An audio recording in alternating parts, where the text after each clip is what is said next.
এই তীব্র গরমে ঠান্ডা ঠান্ডা যে কোনো পানীয় বা আইসক্রিম, কুলফি এগুলো খেতে কিন্তু কম বেশি বাচ্চা থেকে বড় প্রত্যেকেই কিন্তু ভীষণ পছন্দ করে। আর এই তীব্র গরমে স্বস্তি পাওয়ার জন্য বাড়িতে যদি কুলফি বানিয়ে নেওয়া যায় একদম স্বাস্থ্যকরভাবে হাইজিন মেনটেন করে, তাহলে তো আর কোনো কথাই নেই। আজকে আমি বানাচ্ছি ম্যাঙ্গো কুলফি বা আমের সাথে তৈরি করা কুলফি মালাই। এই কুলফি মালাই বানানোর জন্য প্রথমেই আমি গ্যাসের ফ্লেমটাকে অন করে কড়াই চাপিয়ে দিয়েছি। আর কড়াইয়ের মধ্যেই সামান্য একটু জল দিলাম, তারপর ফুল ক্রিম দুধ 2 লিটার নিয়ে নিলাম।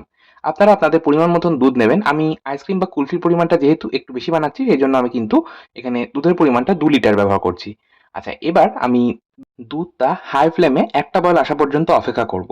তবে তার আগে আমি দুধটা হালকা গরম হলে একটা পাত্রের মধ্যে 4 থেকে 5 হাতা মতন তুলে নিলাম। এবার এই হালকা গরম দুধের মধ্যেই মোটামুটি 3 থেকে 4 টেবিল চামচ গুঁড়ো দুধ দিয়ে মিশিয়ে নিচ্ছি। এখানে আমি মোটামুটি 100 থেকে 150 গ্রাম মতন গুঁড়ো দুধ ব্যবহার করেছি। গুঁড়ো দুধ বা মিল্ক পাউডার ব্যবহার করলে কুলফির স্বাদটাও যেমন ভালো হয়, তেমন দুধটাও কিন্তু বেশ চটজলদি ঘন হয়। আর কুলফির কনসিস্টেন্সিটা কিন্তু ভীষণ ভালো আসে। আচ্ছা, এবার আমি গ্যাসের ফ্লেমটাকে হাই ফ্লেমে রেখেছিলাম। হালকা গরম দুধ তুলে নেওয়ার পর দেখুন বয়েল চলে এসেছে বা ফুট চলে এসেছে, তখন গ্যাসের ফ্লেমটাকে একদম কমিয়ে নিলাম। এবার মিডিয়াম আঁচেই আমি দুধটাকে জাল দিয়ে নেব। দুধটাকে জাল দিয়ে আমাদের একটু ঘন করতে হবে। কুলফি মালাইয়ের জন্য সবসময় দুধটাকে যতটা ঘন করা যায় ততই কিন্তু ভালো হয়। মানে একটু ক্ষীর ক্ষীর স্ট্রাকচার এলে কুলফি মালাই কিন্তু খেতে ভীষণ ভালো লাগে। আর দুধ জাল দেওয়ার সময় এই যে সাইডে সর বা মালাই জমবে সেটাকে কিন্তু আমাদের খুন্তি বা স্প্যাচুলা বা হাতার সাহায্যে কেটে কেটে দুধের মধ্যে মিশিয়ে নিতে হবে।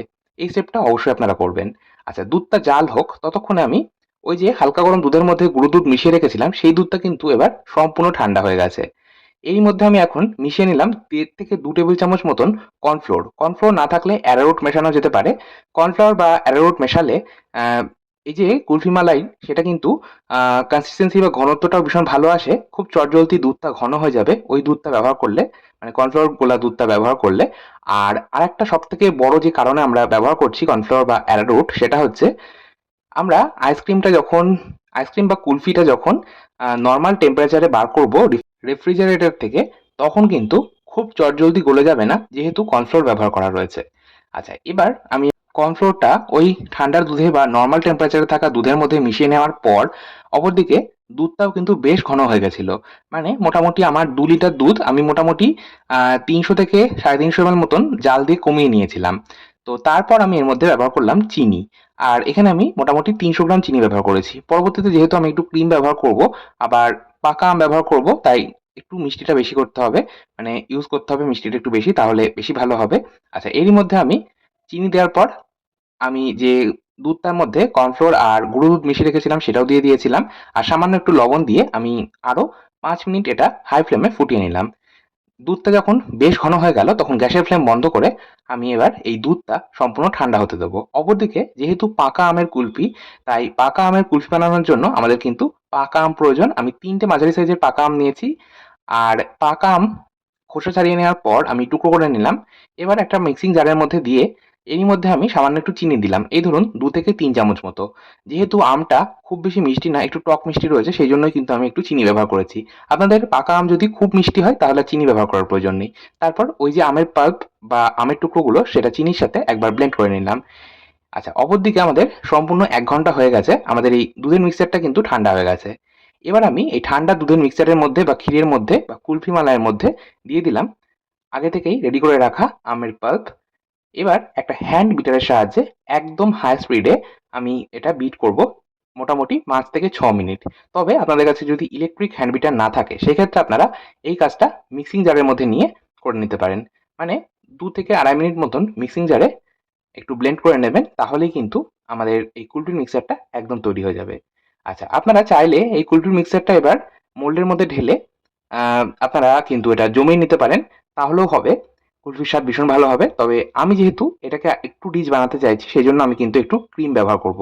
এখানে আমি ফ্রেশ ক্রিম ব্যবহার করছি। ফ্রেশ ক্রিমের পরিবর্তে আপনারা হুইপিং ক্রিম অর্থাৎ কেকের ক্রিমটাও কিন্তু ব্যবহার করতে পারেন। আমি এখানে মোটামুটি 500 ml ফ্রেশ ক্রিম ব্যবহার করছি। আর ক্রিমটা আমি ইলেকট্রিক হ্যান্ড বিটারের সাহায্যে 7 থেকে 8 মিনিট বিট করব। তবে এখানে আমি একটা ছোট্ট টিপস দেবো, যেটা আমি এর আগেও যখন কেক ডেকোরেশনের সময় হুইপিং ক্রিম রেডি করেছিলাম সেখানেও বলেছিলাম।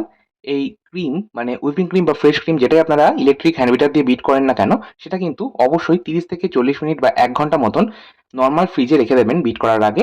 আর যে পাত্রের মধ্যে আপনারা বিট করবেন সেটা এবং ইলেকট্রিক বিটারের কাঁটা এই দুটোই কিন্তু আপনারা ফ্রিজে রেখে দেবেন। এই সমস্তটা যদি ফ্রিজে রেখে দেওয়া হয় তাহলে বিট করলে বেশি ভালো হয়।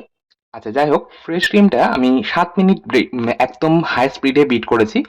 আর তারপর এই বিট করে নেওয়া ফ্রেশ ক্রিমটা আমি কিন্তু ওই যে কুলফির মিক্সারটা বানিয়েছিলাম তার মধ্যে মিশিয়ে নিলাম। আর তার সাথে আমি সামান্য একটু ড্রাই ফ্রুটসও দিয়েছি। এই যেমন ধরুন কাজু আর কিশমিশ আর তার সাথে একটু পেস্তা। সমস্তটাই আমি আ মানে কাজু আর পেস্তাটাকে কিন্তু আমি হামানদিস্তার মধ্যে একটু গুঁড়ো করে নিয়েছি। মানে আধ ভাঙা মতো করেছি যাতে খাওয়ার সময় মুখে পড়ে। তাহলে খেতে কিন্তু বেশ ভালো লাগবে। যাই হোক, সমস্তটা মিশিয়ে নেওয়ার পর আমি কুলফি মোল্ডের মধ্যে ১ হাতা করে মিক্সচার ভরে দিচ্ছি। তারপর কুলফি মোল্ডের যে মুখ সেটা বন্ধ করে আমি ওর মধ্যে দিয়ে দিচ্ছি আইসক্রিম স্টিক।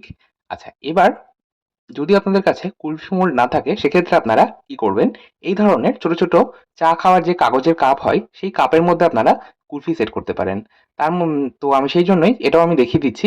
কুলফি মোল্ড না থাকলে আপনারা এরকম ছোট চায়ের কাপের মধ্যে ১ হাতা করে আ এই কুলফির মিক্সচার বা মালাইটা দিয়ে আপনারা মুখটাকে অ্যালুমিনিয়াম ফয়েল দিয়ে বন্ধ করে একটা ওই যে চাট বা যেকোনো ধরনের ঘুগনি খাওয়ার যে আ চামচগুলো হয় না? সেইগুলোই আমি কিন্তু এই মুখের মধ্যে অল্প করে একটু কাট লাগিয়ে ভরে দিচ্ছি। যাই হোক, এবার আমি এটা ফ্রিজে রেখে দেবো। আর আমার কিছুটা মিক্সচার বেঁচে গেছিলো সেটা আমি এইভাবে একটা স্টিলের টিফিন বক্সের মধ্যে রেখে তারপর আমি স্টিলের টিফিন বক্সের মুখটাও কিন্তু অ্যালুমিনিয়াম ফয়েল পেপার দিয়ে মুড়ে নিচ্ছি যাতে কোনো রকম আইস ক্রিস্টাল না পড়ে। তারপর মুখটাকে বন্ধ করে আমি কিন্তু এটা রেফ্রিজারেটরে রেখে দেবো। এই টিফিন বক্সের মধ্যে যে কুলফিটা আমরা জমাচ্ছি সেটা আমরা স্কুপ করে সার্ভ করব। যাই হোক, আমি সম্পূর্ণ একদিন এই কুলফি মালাইটা জমতে দিয়েছিলাম। সম্পূর্ণ ২৪ ঘন্টা পর আমি আপনাদের দেখাচ্ছি দেখুন, কুলফি কিন্তু খুব সুন্দরভাবে সেট হয়েছে। আচ্ছা, কুলফি মোল্ড থেকে আপনারা বার করতে পারেন দুটো পদ্ধতিতে। এক, হাতের তালুর মধ্যে কুলফি মোল্ডটা একটু ঘষে নিতে পারেন অথবা সামান্য একটু জলের মধ্যে ১০ থেকে ১৫ সেকেন্ড ভিজিয়ে রাখলেই রেডি।